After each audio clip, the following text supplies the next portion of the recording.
All right. Oh my God, We're there already. Yep. Yeah. So traveling all the way in from Northern Lake, are we safe to say? Sure, yeah. Yes. Mindy Kerr. Mindy Kerr is a leadership coach who helps leaders uncover the patterns and blind spots shaping their decisions and leadership style. Through her leadership clarity pathway, she helps leaders improve communication, reduce friction, and build healthier, more effective teams. Mindy Kerr, ladies and gentlemen. Welcome. Thank you. Well, good morning. It's so good to be here with you guys today, and great to experience another chapter of 1 Million Cups. This is my third location that I've been to. It's been really amazing, and just so thankful to be with you and look forward to your feedback. So they've already explained what it is that I do, which is super helpful to get right into it. So a little bit about me. This is a picture of my beautiful family. Really quick, I have 2 amazing boys and my super hot husband. That's exactly what his name is in my phone. He's incredible support to me. He's in law enforcement, Navy veteran, and just I love them all so much. So there they are. And let me tell you a little bit about what I do. So I'm a leadership consultant and clarity strategist. I'm not your typical business coach. I do have a background in ministry and pastoral leadership, basically my whole life, but in the last 7 or 8 years, I'm more at the executive level. Years guiding leaders through emotional and relational complexity. I've always been a person that's asked the question, why? Why? How did we get here? Why do people do what they do? It keeps me up at night. I focus on leadership blind spots, emotional drivers, and decision clarity. I help leaders see what they can't see on their own, which does make what I do really difficult sometimes, because how do you show somebody something that they can't see? So definitely, and we'll hit that as part of my challenge here in a little bit.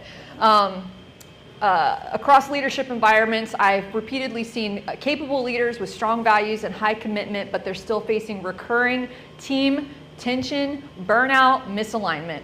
Traditional training addresses skills and behavior, but very little address internal leadership drivers. And that gap right there, that breakdown that I've seen over and over and over again, that's where I go, that's where I work.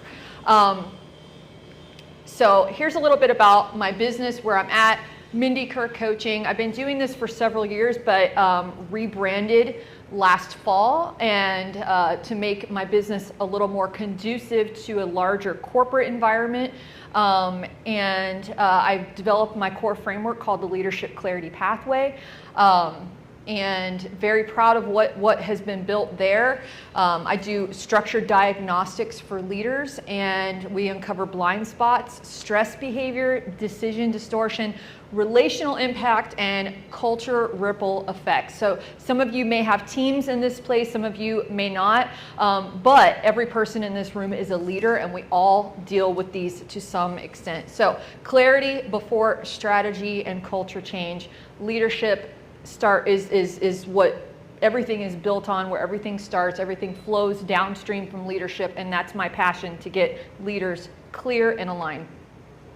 So here's my target client for those, this is important, small business owners with growing teams, mid-market organizations, senior leaders, HR and people and culture leaders, and faith-based and values-driven organizations. So my heart definitely is for churches and pastors as well, because emotional intelligence and clarity blind spots is definitely a huge void in those environments as well.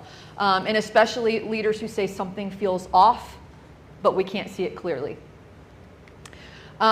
Here's the current state of my business. Here's what is working, all right? I have a strong diagnostic accuracy, meaningful leadership insight, high resonance with leaders who go through the process, who go through the leadership clarity pathway. It's successful every time, but at the same time, getting people to that point, and again, we'll talk about that in my area of challenges here in just a moment. So here's what's still developing. Market language clarity. Trying to kind of separate myself from the other different types of business coaches. There's business coaches, leadership coaches, people that are showing you how to build your business, scale your business, make more sales, better systems, all those things. I don't necessarily function in that space, so to kind of separate and differentiate myself is definitely a challenge there. trust signals for new organizations and broader small business traction. So that is going to bring me into the area more specifically of challenges that I deal with. So the first one is the language question. I am constantly trying to refine how I'm communicating what I do to leaders and to businesses. Trying to hit the pain points and where businesses really feel these blind spots, these lack of clarity, these burnout moments, communication breakdowns, tension, all of these things, trying to constantly refine what words or phrases best connect with small business owners, with those mid-market organizations when describing leadership pain, friction, or blind spots. I know that a big one is turnover and just culture disconnection. And communication breakdown and burnout. So we talked about some of those before, but I'm interested to hear from you. What things are people experiencing in their businesses that will make them feel seen and understood and validated? That's my heart. That's my passion. The second one is the trust question. When it comes to building trust, you know that within any relationship, in any business relationship or otherwise, trust takes time to build, right? And it takes just a moment to destroy it, right? But it takes forever to build. So constantly working on building trust. How would you recommend building trust and credibility with small and mid-market organizations when offering high-depth leadership diagnostics? When it comes to hiring a coach or contracting a coach to work with your team, to work with your leadership team, to work with you as a leader personally, what things are trust builders for you? What earns confidence? So I guess that's the last one. Whoops, I'm just going to put this down now. All right, so those are my two challenges. Do you mind going back to those? Definitely. Oh, yeah, if I can. Oh, there we go. There you go. Magic. Yeah, so what words or phrases best connect with small business owners when describing leadership pain, friction, and blind spots? So in your different areas of work expertise, where do you feel like, especially when it comes to the culture of a team or the culture of a business? Because a lot of times we look at systems, but when it comes to culture, that's what usually makes people leave. That's what makes people say, I don't need this anymore, I'm out of here. You can have all the incentives and all the perks in the world, but when it comes to culture, connection, communication, all those things, that's typically what make people leave. So what are some of those burnout points or those pain points that people are experiencing? Very good. Mindy Kerr, everyone. Mindy Kerr. Mindy, don't go away. We want to keep you up here. Oh, no. All right. So what makes you different from everybody else? Because instead of talking about, we all want to talk about our strengths, right? And how awesome we are. We take our DISC tests and our Myers-Briggs and our Clifton strengths and all the other things that are out there that say what we're good at, what we're skilled at. I'm an extrovert. I'm a, whatever. I'm a D. I'm a C. I'm a whatever.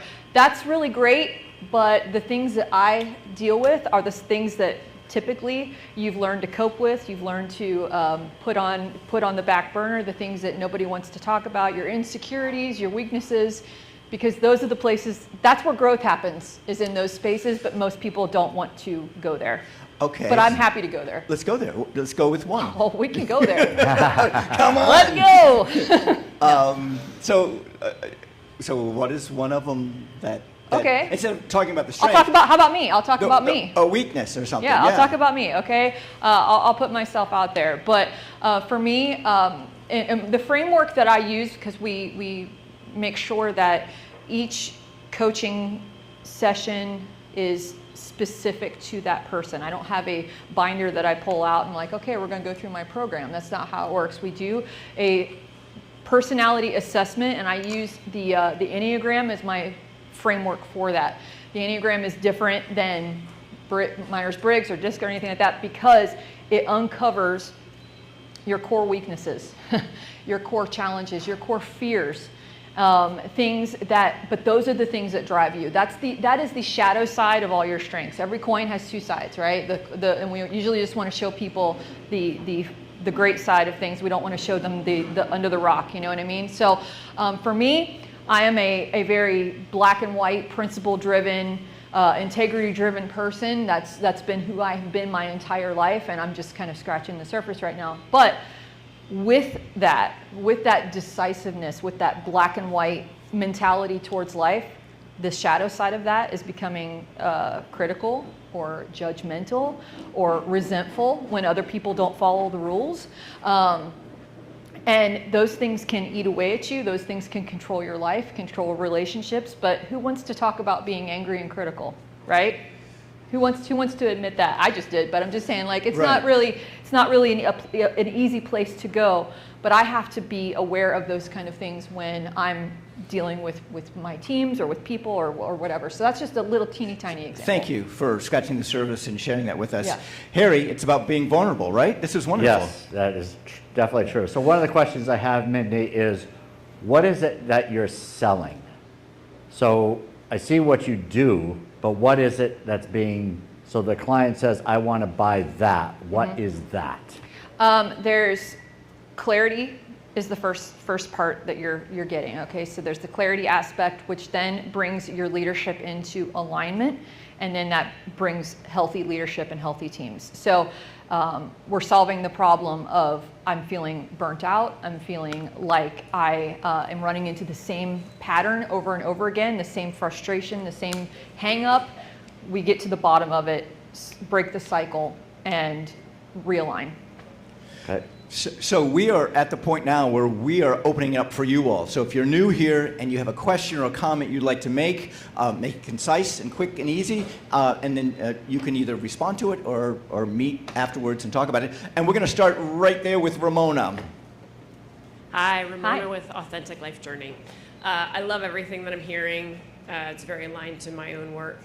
So I want to touch on the trust question, because one of the things that I've learned in developing my own business around these same kinds of relationships is that it comes down to how am I building a relationship with that company?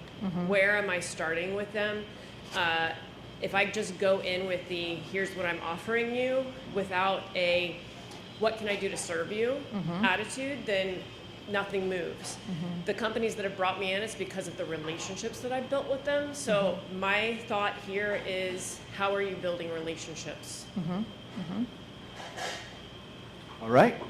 Who else? Mindy, right there. Right Mindy, nice to meet you, Mindy. This is the first time ever in my life that I've met another Mindy whose legal name was Melinda.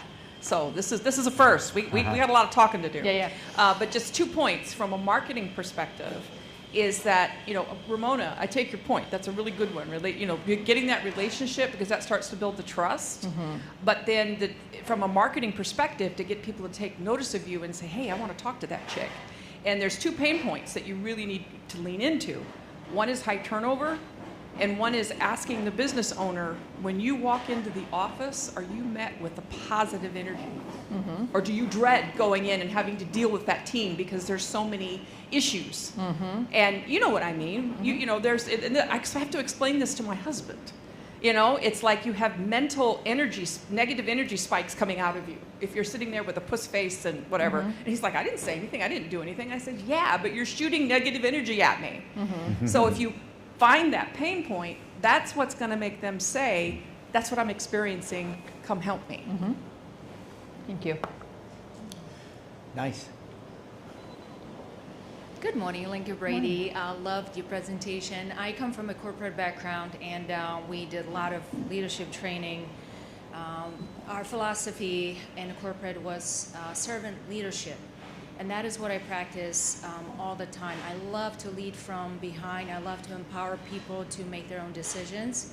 But that's where so many of those pain points for me come in, where I get to the point of complete burnout, because as a growing business owner and bringing people on my team, I constantly cross the line between being a servant leader and being an enabler. or serving so much so that it comes at the cost of my own well-being, right? At what point do I say enough is enough, and or letting go and allowing my team not to be little mini Linkas out there, but find the solution their own way, as long as it's the solution that we all agree on meeting, achieving. So it is a very different environment in a small business kind of environment where every decision has a huge impact on our bottom line. And I can definitely feeling my own personal burnout because of the way I am, and I like to allow people to make the mistakes, give them the time, but it comes at a cost. So I'm feeling it. Yeah, So that yeah, would be yeah. my pain point. When do I stop that? When is it appropriate to stop and say, we'll do it my way? Right. And I'm, because it's what I eat and breathe and sleep, this work that I do. I'm listening to you talk, and I'm already like kind of my wheels are already turning. You know what I mean? So I know exactly what you're talking about. Thank you. Yep. So whenever you say something like clarity, as a business owner, I have virtually no experience with what clarity exists as, and I also, it's as clear as it's going to get for me in my mind. So why buy the service? Right. But I'd really recommend finding a one-sheeter, created as a pyramid, identify the tools that you utilize to bring clarity, because even whenever you're asked, what do you actually do? Your answer is, oh, I bring clarity, which is a theoretical and has absolutely no definition to it. So you really have to define those items as you're going and trying to sell. And by being able to point on a one-sheeter to the tools that you're going to utilize, maybe different tools for each person, because every person has a unique profit or a unique value to them. Right. You can then at least say, hey, I'm going to bring you clarity through doing these things. Right. Which is, I mean, just to address it, is on my website. Like everything's there. I just, I'm just not breaking into all of that at this moment. But yeah, the breakdown of how that all works is definitely, so feel free to take a look at that and provide feedback based on that as well. So, quick question. What is the size of organization that you are looking for to be your clients? Well, I know that wisdom says to dial in on a very, very niche, group, but at the same time, what I do can apply to a small, very small business and team. It always starts with leadership first. So even if it's the leader and 5 people or the leader and 500 people, we're going to start there first and then work our way down. For example, if it's a small business, we're going to go through the coaching with the leader and then work on the culture of the team later. For larger businesses, I'm actually working with a company, a real estate company that has multiple directors, so that's going to be kind of an ongoing, several months of getting through coaching with every one of those directors. So it really depends on the needs of the business and where their specific pain points are, and that's the important thing about even just a simple as a discovery call with a business owner or a leader, is knowing like, okay, where are you at right now? What is going on with your business where you feel these pain points, and let's design this structure that fits you best. We're still going to use the leadership clarity pathway as the template, if you will, but every business is dealing with something different. Every leader is dealing with something unique. So yeah, from what I've seen, you want to target a specific size of business, because I've seen businesses that are probably $5 million in revenue or more that are able to get a leadership team. Right. Most of the small businesses don't have the capacity to have a leadership team. So if you go too wide, you might not find the target. I would say that then the just based on like maybe employee size would be probably between 100 and 500 employees, in that range. Even though I know that what I do is incredibly helpful for small business owners because I know what they deal with, I do know also that you run into the challenge of them being able to, being in their budget, or them even having the bandwidth to slow down long enough to even look at this stuff, which is kind of frustrating, but at the same time, it's reality. So I would say that, yeah, in that 100 to 500 not enterprise, but like mid-market probably is more of my sweet spot.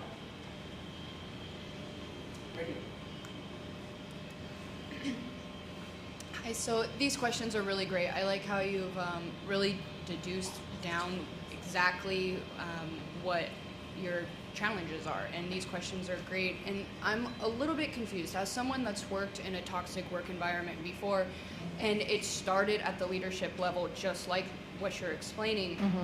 The issue was that they weren't willing to accept it, about the feedback that even just the employees were giving them. So how exactly does this work? Do you go in, do you observe for a few weeks, and then you give them like a report and hightail it out of there? Or are you sticking around and to their face like, hey, you're not very nice, like you're not a nice person? Well, and this is the tension of toxic work environments or unhealthy culture, is that these supportive roles are the ones that are getting the brunt of it. They're the ones that are feeling it, yet they're the ones that don't have the authority or the power to do anything about it, which is incredibly frustrating. And I've been, early on when I first started this, I took on a client who was like, here's my 15 managers, fix them. You know, like they're not getting along with each other, they're this person doing that. I'm like, okay, we can talk about that, that's great. But I think I told Terry about this, you know, but I'm watching him during this full day that we put and poured into his team, where he's doing other work on his computer, and he's kind of like, you know, here, you do your thing and I'm just going to be over here because I'm good. And I'm like, nope, I can't ever do that again. I just, that was a mistake that I made, that I did not hold my ground on that. Because if leadership does not recognize that their whole culture of their team rises and falls on them, then what I do is irrelevant. You know what I'm saying? Which stinks, because and the only gap I can fill there is what I do on my social media platform, and I try to give some insights, some tips, some clues, you know, like maybe this is what's going on with your boss, maybe this is what's going, you know what I mean? That's the best I can do, is provide, you know, on TikTok and Instagram, and I have lots and lots of video content that I try to provide for people that are both in leadership, but also maybe, hey, I work for this person, you know, maybe this is what's going on. So that's the best way that I can, you know, address that. So your concept kind of works with people that already recognize an issue. Nobody can deal with anything until they recognize their issue. Right. I mean, it can be anything, you know what I mean? So the leader has to come to you and say, hey, and that's hard. This is what's going on. And that's difficult for anybody. Like I said, either whether you're the one that's under that person or just my business in general, is that if a leader is not willing to say, hey, there's room for me to grow, or hey, this is a problem. I mean, we've said it before, admitting it's the first step, right? I mean, every one of us in every area of our lives have to come to that place where we're like, hey, I need to look in the mirror. How are you finding it though? How are you finding how your, or how the bosses, I guess, are kind of breaking down? Oh, so that's step one in the leadership clarity pathway. I just didn't know. I'm always so sensitive. I'm a rule follower, guys. I don't want to get into something I'm not supposed to get into. But the first step in my leadership clarity pathway is what's called a leadership blind spot audit. Okay. And that is a personality assessment that's very specific to that person, and then a very in-depth interview based on those results that guides them through all that stuff. And that's where those things. That's helpful. That's where it falls on the table, yeah. But getting somebody to say, sign me up for that, when they know that vulnerability is right around the corner, that's the challenge. That's the challenge. Hi, I'm James, Leadership Personal Development Solutions. I am a business coach as well, so I know exactly what you're going through, and I've been going through the same thing. The language question, going to that one, to me it's trial and error. Every business has a different word or a different phrase to point out their pain points. So that I'm literally just, it is what Ramona was saying, relationships, meeting business owners, and just listening to them talk. Yeah. The trust question, one of the ways that I'm overcoming that, being a solopreneur and a solo coach with not an academy behind me and things like that, is that I use behavior analysis assessment.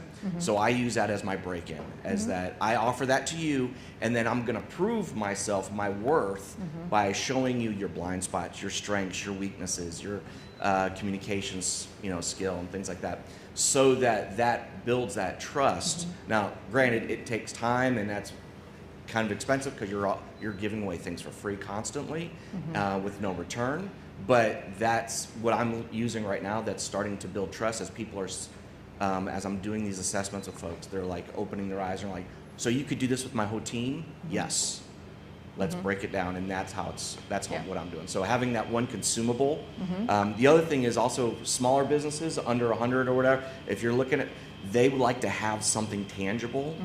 They don't want to know, oh, I'm going to feel better or I'm going to be a better leader. They want to have something tangible for their money, and putting an assessment or something in front of them that they can fall back on and go, well, I didn't just get this, I got this. I can prove this to my shareholders, or I can prove this to whoever. Yeah, and just on what you asked earlier, when you do the leadership blind spot audit, which again is just the beginning, that's just what sets the stage for everything else.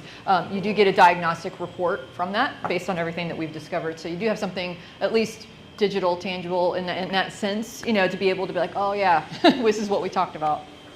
Good Somebody else over morning. here? So I'm actually going to answer both of your questions kind of two in one. First of all, he hit the nail on the head with the first part, needing a loss leader. Every business needs a loss leader. Like, that's a non-negotiable. You have to have some value that you're giving before you're going to get buy-in from any potential sale. The second part with the trust question, I think kind of goes hand in hand with that. I think you semi-answered your own question earlier when someone asked you and you had responded about, general wisdom is to niche down. The reason that's general wisdom on that is because of you will naturally know how to answer the question of what is it they're experiencing and how do I build trust with them. So what I would recommend is when you think of the clients you've already worked with and you think of the ones that were the most successful, and you were inquisitively asking questions to lead them the direction that you needed to go, and they were giving you answers, that's the exact answer to your question. How can I reach them on what they're experiencing? They've already told you. Those are your ideal clients, and how you're going to reach new ones, because you've already experienced it, you've already heard what they've expressed being an issue. And by focusing on niching down, you're actually going to find that you will grow the space much more rapidly than if you are more generally focused. And you can see this across any business type. Right. And so, just by doing that, you'll still attract the other businesses, because what they're going to do is they're going to reach out and say, hey, I know this doesn't seem to be your focus, but would you consider it? Because they're going to be drawn to your natural, genuine nature. And that also goes with the trust. I think when you just speak genuinely and you spend your time being inquisitive, people will naturally pick up on the fact that you are genuine. Thank you. Thank you, Amber. Yeah. Hey, Harry, I got one question for you. What earns confidence, Harry? What experience? Yeah. Having testimonials. What if you're like a boss? How can you empowering? Yeah. Empowering. Letting help develop leaders. Yeah. Let's ask the expert right here. Well, can I ask a follow-up question to this, maybe to tie it all together? Of course. Fresh, when a leader, a human being, the people around you in your life, just like you were talking about earlier, everybody else is seeing your blind spots except you. That's why it's called a blind spot, right? So here's a question that I probably need to take some of this out and reword it and make this the question. How do you get somebody that has a blind spot, that you know they have a blind spot, but they're not willing to address it, look at it, admit it, explore it, whatever? How do you get somebody to see that? Because there's a lot, and I can tell, I can address it from the personality standpoint. We don't have a week to do that right now, but there are a lot of leaders who don't want to even touch vulnerability. They don't want to admit weakness. Why are you looking at me? I'm really. You said vulnerability, so I was like, kidding. I'm just 100% kidding, but she's right. But yeah, so to admit that I could have a weak spot is a failure in and of itself to certain people. Exactly. Yeah. Or that you literally are like, I don't know what you're talking about. I'm fine. But if you were to ask their closest friends or their spouses or their coworkers or their employees, they'd be like, well, but until that person is willing to say, hey, let's explore this. So when it comes to getting people to, and I know how I felt when I heard the language to my own personality. I felt like, wow, I'm not crazy, okay? I'm not losing my mind here. Somebody understands me. I want people to feel that way. Right, right. So I'm trying to, even in my language on LinkedIn, which is a space that I live in quite a bit, trying to genuinely help people feel like, hey, I see you, and not, especially like analytical leaders who feel like they're misunderstood or whatever, or people that, whatever. So we'll get into some of that stuff in a few minutes. There's more to come. Yeah. There's more to come. So what we're going to do is something a little bit different. We're going to ask this question, but then Amber is going to share some insights about personalities and communication. Mindy is going Amber. to. Who is Amber? Mindy. Amber made a great comment that stuck in my mind. So I didn't mean to throw you off, Amber. She's like, what? Mindy. Yes. So anyway, what can we as a community do to help you, Mindy? Mindy Kerr. Mindy Kerr. Whoops. How would you respond to that one? I would say that opportunities to have genuine conversations and one-on-one, anybody in this room, I would love to have coffee. I would love to sit down. I would love to talk to you, hear where you're at, get to know you better, and build that trust. That is my priority right now, just in general. Systems are good to go, but relationships are key right now. So opportunities to build those relationships and to be able to be in front of people, that can hear my heart and hear my passion and know that that I am genuine and very passionate about what I do and really helping people to grow in this area. So ideas in that sense, but also just connecting with me, follow me on my socials, just all that kind of stuff, and just staying connected would be really great. So excellent. Yeah. Thank you so much. Thank you so much, Mindy. All right. And we're going to bring it right back up. Well, yes, but she can take a break. She can take a break. She can breathe. You get